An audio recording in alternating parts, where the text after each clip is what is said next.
Alright, so I had a lot of fun doing the core necro video yesterday. I haven't actually played any more of it. I'm stepping away from the builds, but I have a ton of, games of footage to trawl through. So what I've done here is searched my hard drive for some of the longer core necro games that I played. Just picked one at random, looked at the end, whether we win or lose, and my kills, deaths, and stuff, which I know now. And yeah, we'll see. Actually, I don't know what my kills and deaths were. But yeah, so hopefully this will be a fun game to watch. There's probably more insights and things. Some of you might have been wondering, I've mentioned that the build was buffed a few times. It's efficacy-wise, it's still obviously not a good build. It's not specialized enough. But one of the things that was buffed about it, for example, is you get like loads more life force whenever you fear now. So while in Shroud, when you use Doom, you can, stack a bit more up on yourself. Little things like that, and just reshuffling of various traits. Anyway, so, yeah, let's head on out and see how we do.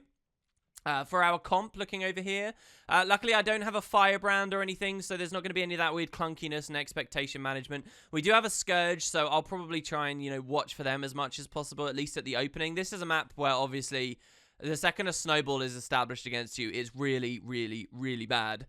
So we're going to try and prevent that. We've got a Spellbreaker, a bit of DPS on a Core Guard. So there's Chrono as well, right? So there's a few Chronos around at the moment. There's no, truly established build as far as I'm aware. But some of them are going Chaotic Interruption and there's much slow time value there. I saw a Chrono running a crazy Scepter Burst build as well on one of these games. Maybe this will be the one, I don't know. But yeah, so we'll see. All right, coming out on the opening. Really, I want to flesh worm somewhere. So yeah, we're gonna worm up here. It's really important, obviously, to do this. If you get bodied by the opposing team, your allies are more likely just to be watching to body someone over there. If you're the one that dies, that can just ripple throughout the rest of the map and it's over. So we're gonna create the worm there. The Rev comes in on my Scourge, so my Scourge plays super aggressively. So we got to play pretty aggressive as well. Problem, we're not very good at team fights. We don't really do too much. Here we saw this guy had stab, so we corrupt Boon, but we don't get his stability. We're against Firebrand Reaper here. We go for more corrupt. This was a really nice one. Plenty around in an AoE there, but my Scourge is already dead. The only reason I'm alive is because they prioritized the Scourge over the Core Necro. Who would have thunk it? So I Flesh Worm out, but I don't quite get up the ledge, so that's pretty bad. My guy's trying to flee as well. I Spectral Walk. So this is a pretty nice maneuver. If they all follow me, I can turn back around on them. The Rev chases. So now what's going on is I have in my mind, do I go for this 1v1 on the Rev? Because I've split my way. Or do I decide I want to go back up to the node? And so I guess I go back up towards the node and I decide that this fight is more worth my speed. Revs, when they get in your face... So here's the thing. Revs, it all depends on cooldowns and if you have Shroud. If you have neither very much... You're basically dead very quickly. One of the ways in which you 1v1 on this is you kind of have to dip into Shroud and back out early so you get the first corrupt and value. And then you can use your regular cooldowns. And then you kind of got to survive till Shroud comes back again later, where you get one more big mass wave of corrupt, which is a big momentum shift, and a load of extra health while your regular cooldowns return underneath as well. And that improves your 1v1 capacity enormously. But it leaves you vulnerable at the beginning of the 1v1 where you just had to very recklessly use that first Shroud. And that can often get you killed, especially against Revs. If the cooldowns and things don't line up correctly, they could just burst you dead straight away. And it's pretty nasty, honestly. Anyway, so I guess I didn't have the confidence there. We've been hit really hard here. And I don't have a Firebrand, I have a Core Guard. So I'm not going to get much support. So what I've done is I've elited and I'm just... It's a weird thing and I don't really like it much, but I'm going to elite and just die in the elite, in the very center of it. I'm not going to touch WS&D, and then anyone who tries to stomp me will get owned by this. They all very intelligently move out. I don't know whether that was deliberate or what. It looks like they just retargeted. This guy walks into it, though. I don't have target on him, so you can't see the pressure that's being applied. I think now I do. Maybe. We fear him away. So not a good mid. It's obviously not going to go well with such a weak team fighter as me. Plus they have support. Our respawning Scourge has just come in and done some good damage. He's helped us secure 2 kills here. 2 downs. But the problem is, we're also volatile and low. This is potentially a huge misplay because it's a trickle where essentially... He's wandered in trying to be a hero. And if he's not a hero, which most situations the player won't be, myself included, he's just created this the snowball against us for even longer, because he's now going to be dead as well, and you know, it's an extra 5 points. Nonetheless, he's going for the stomp. I saw a stomp over here and feared to stop him from cleaving this. My Scourge goes for stomp but doesn't dodge and gets feared away. There's now 3. This is hilarious. There's 3 downs. Sorry, no, 2 of them are down and 1 of the enemies are up, and I'm the one that gets taken out in the end. So, yeah, really nasty. Close, though. Closer than I think we had any right of it being, considering that they had support. Looking towards sides here, you'll see that that's gone miserably as well. We've got 1 Rev being forced to kite a warrior and enemy Mirage. And he's doing well with it. He's very healthy. Sorry, wait, what? Oh, we're blue. Good, and we have a numbers advantage over on close. I'm actually surprised that sides are going as favorably as they are. For me, maybe I could go waterfall. For me, I'm in kind of that ugly position as I'm the first one alive again. So, you know, it's a bit scary. I'm probably not going to do any good anywhere. I'm just going to get hit really hard. So I'm not actually going to push for the node. I just fear them away, keep a bit of pressure, utilize that max range on Shroud. So this is a Reaper or on Staff, and a lot of Reapers don't run Staff, so he can't counter me at that distance. So it's pretty nice. We saw he Shrouded, and I went F1 and doomed. So we keep him really... Look at the damage we've done here. That's excellent. He's getting really, really hounded out right now. And his Firebrand did nothing to support him. My Scourge comes in. Mirage comes bombing at me with Pistol. So here I Spectral Walk, and we eat the conditions as we run away. One of the buffs, obviously. And you're actually seeing it work beautifully here. So much life force comes out of that. If the Mirage keeps chasing me, I'll teleport back onto the node now. Yes, which I did. Take quick target over on the Reaper, or try and get some opportunity before the Mirage returns. That's a really nice tether there as well. With the skill 5 in Shroud. I could have used the 4 to try and sustain a bit longer. The Mirage really had so much pressure so fast on me there. It's actually kind of crazy. Even watching on post-commentary, that frustrates the hell out of me. I'm now 0-2. Not good for me. And I've just thrown in mid. So I actually think everything I just did there was kind of bad and ugly, and I don't like the look of it very much. Yeah, we helped secure a kill, but it didn't go well. Luckily, everyone else has been intelligently playing on sides, and now that's what I'm looking at doing here as well. So I'm going to reinforce Waterfall now. My game really is to stay the hell away from that Firebrand as much as possible. Last respawn was pretty newbie, to be honest. I don't like it very much. So enemy Scourge. This Scourge is bad. Sorry, just straight away. He's on fire. He's not even looking at his enemies respawn. I don't know, just thinking about looking at the clouds, seeing what shapes he can find in them maybe. Here I get Torch 5'd. It's not very good. I stun break it with the Spectral Walk, which also will eat the Torment and whatever else he puts on. And so I'm not even using this for the movement value here. I'm going to go for the kill in a second, basically. We transfer our conditions with the Star 4. We don't really get any of the good ones. But here I've just feared him and put like 14 Torment and stuff, so I'm backing up.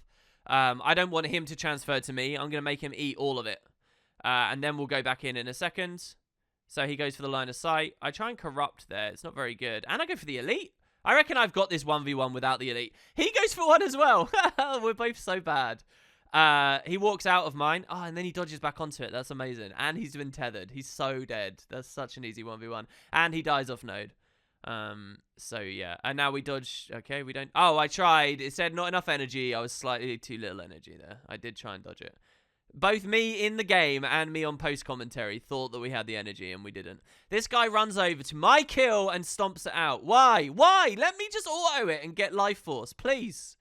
I go for the second dodge. Oh, so irritating. Please, guys. All right, this isn't even a crucial thing to learn about the game, but please. If you've just wandered over to someone else's 1v1, they've already won it and are bleeding the body, don't, for the love of God, don't kill it. What's the point? It's just such a, like, annoying thing. So here he wells me, so thank you for that. I come back and I take a little tick of it. I was getting the combat break anyway. This guy auto-dodges and actually gets around my mark. This is really gross. I don't want to be in a 1v1 with this Mirage. We get a good Doom, we get a good Port, we get a good Tether. Unfortunately, he's managed to move anyway, and the reveal doesn't seem to have really been there too much. So my ally does rotate back to me, my Chrono, and I'm very happy with that. Get an excellent Whale of Doom there as well. That's really nice. Unfortunately, my ally retargets to a clone because the enemy Mirage was standing still. I get a good dodge on the Pistol 5. I've got a lot of Shroud here. Pretty healthy. Enemy Scourge has just respawned and come immediately back here. Not quite sure why pushing fire is his main play of choice. Here I Spectral Walk, consume conditions, go back towards the base. And really, I want to help my friend still. So the Mirage is still on me.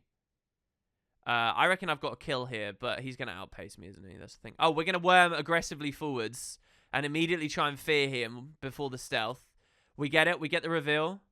The tether's still there, so we know which one he is. This is actually really bad right now. I don't quite have the cleanse. He survives the auto. Yeah, Mirage in a nutshell here. So I go down. You'll notice this is one of the non-Doomfire runs, and this is actually a great case for Doomfire, because when I went into Shroud, I tried to kill him with the skill 4 here, but I get interrupted anyway, which means that the Mirage broke through that measly 1 stab I got from the other Grandmaster traits. Doomfire would have just all round been much better, much higher pressure. The Mirage may not have even been at liberty to kite away in the first place. Oh yeah, so Mirage is generally OP, but we do have the stronger downstate here. So what's really nice about the RNG is when I use my well, it's going to cleave out all of his stuff except this one over here. So I think my main win condition in downstate here is actually to manually target and clear this clone, right? Now, if there's a Reaper or something, that would have gone a lot quicker. And then just go back on him, and that will sustain me for the rest of this. And yeah, we do actually win. It's weird to win a downstate war. Most classes I play never win downstate wars, ever. Like, nearly any other class will always win the downstate fight. So it's kind of nice to actually enjoy that for once. Just basically be given a free pass because the devs say so. There you go. Here he stabs. I go for a big corrupt there, but we miss the stability. I'm saying that a lot on these videos, but honestly, it's very rare. Usually it feels like the stab is the main one you get. Not quite sure, even on post-commentary, how that rally went through, or that res. Was it a ranged mercy? I guess it was. Oh, that's another thing that's really fun about this build. Catching mercies. There's always something you can do to catch a mercy, just because of corrupt boon. It's so nice. There, I didn't. It's so rewarding for high awareness. Well, it's not rewarding for high awareness. It's reliant on high awareness, but there's plays you can make. When I play like a core guard, like everything's really easy, and you get heaps of resustain and such easy pressure, and just everything's easy as piss, right? But you don't get to like react to much. You don't get to like.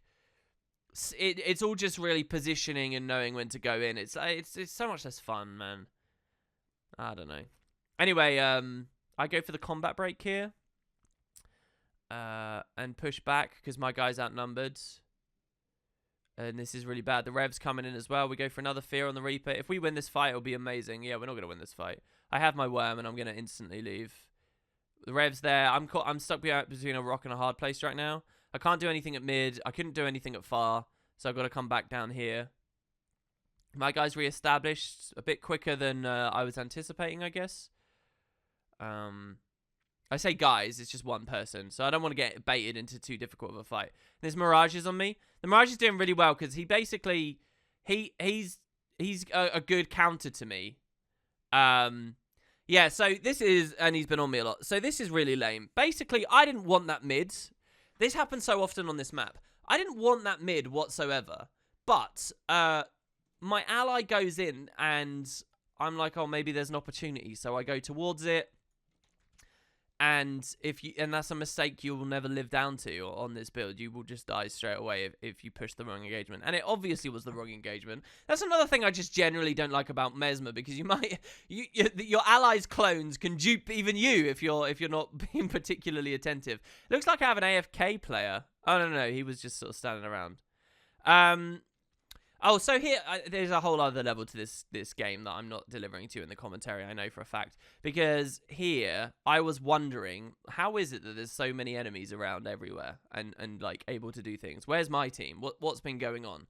I remember thinking that in the moment, and I looked at chat afterwards while I was thinking that. I think about while I was kiting up here, I was like, why are there so many enemies around? What's going on with my team? You kind of just get that sense that someone's not had any presence.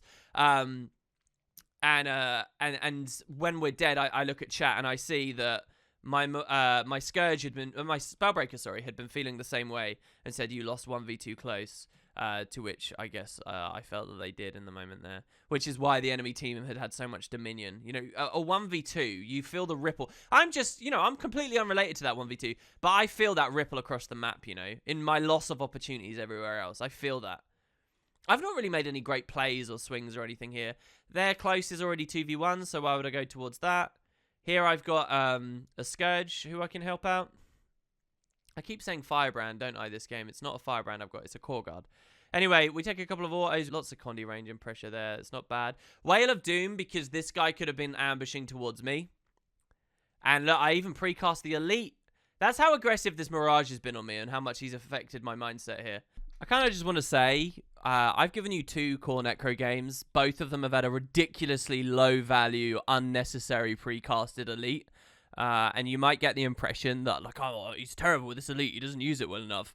That would just be cherry picking. These are just 2 games. It just so happens there's been 2 very low value elites there. Generally speaking, you can get something out of it. But yeah, it is trick. So here I'm trying to walk behind him to fear him in. And he walks into it right at the last moment. Blinded on the Doom there as well. I go for a Shroud res, but the body gets blinked away. Wait, res? Wait, what happened there? Sorry? Let's rewatch. Oh, he didn't even go down. Oh, no, he did go down. Oh, he rallied. What did he rally on? Oh, I guess the Core Guard just secured a kill. Beautiful. Right, I see. He rallied over here. All right. Top quality commentating here today, guys. So yeah, we continue hitting the Mirage. The Mirage goes down. This isn't really, you know, too much. And now there's a Mercy, which I could have seen and interrupted because I had Corrupt Boon available and I just wasn't looking. Was that a Mercy? Where was that res from? I'm astounded right now. I'm not even sure where that came from. In any case, we've got a 3-cam now.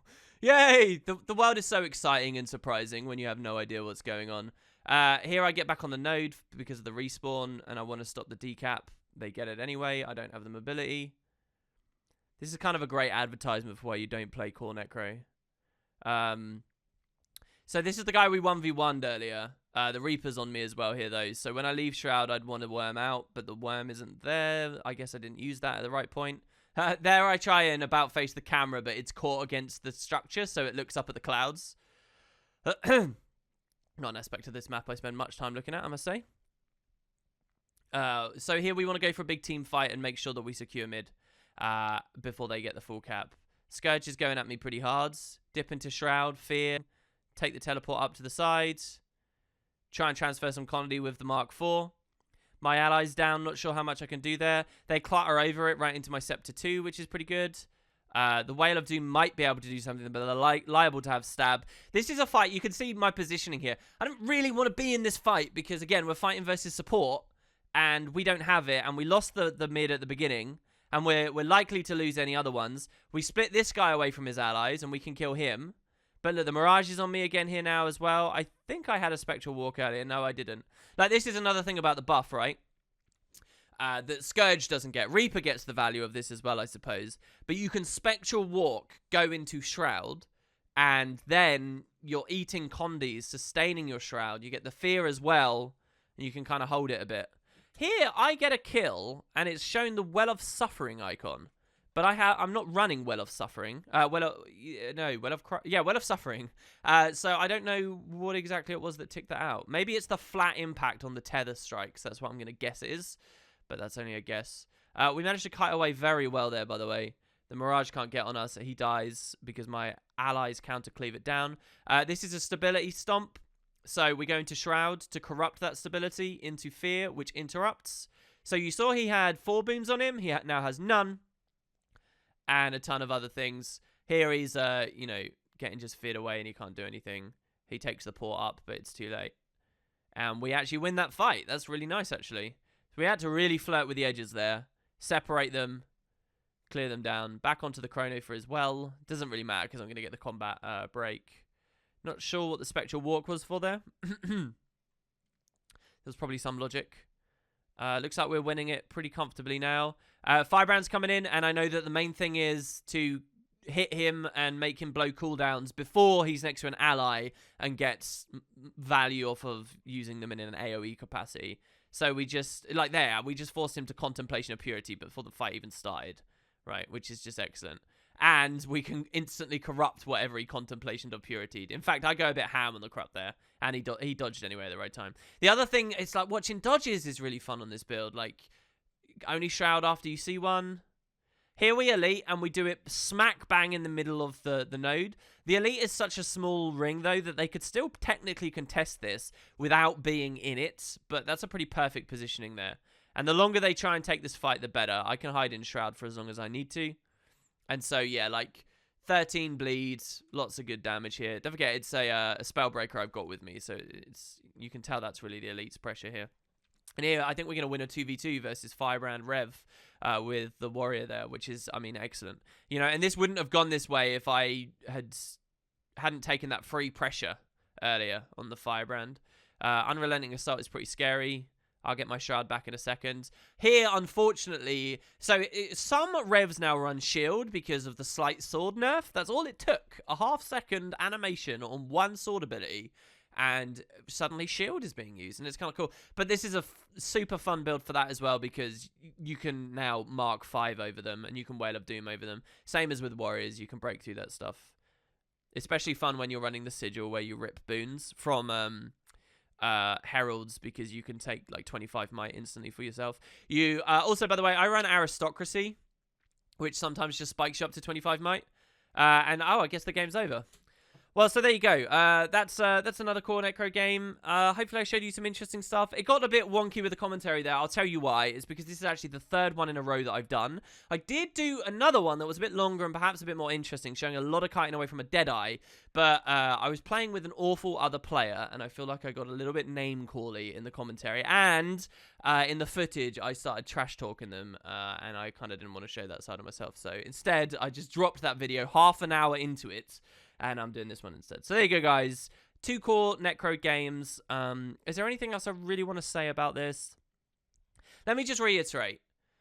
It's a fun build to play. A really fun build to play. With a lot you can learn and keep learning. And I feel like I could play it for weeks further and still learn a lot. But unfortunately, it doesn't deliver any particular role in a strong enough sense that it will ever do that well once. So for NA, it's like once you're at Plat 1. For EU, it's Plat 2 and above. You're just not really getting it. But for gold queues and stuff, definitely I think it's fun. If you're serious about ranking and you're as low as gold, you really need to play something that can move fast so that you can impact games enough, I think. And so you'll never consistently climb on a build that's this slow either anyway, I don't think. So, yeah, fun stuff, but just doesn't have enough compared to the more spammy AoE and pressure-oriented and sustain-capable classes that are available with POF and HOT, I suppose. So anyway, there you go, guys. Hope you enjoyed. Thanks very much for watching. I'll see you for something else, probably a bit more meta, soon.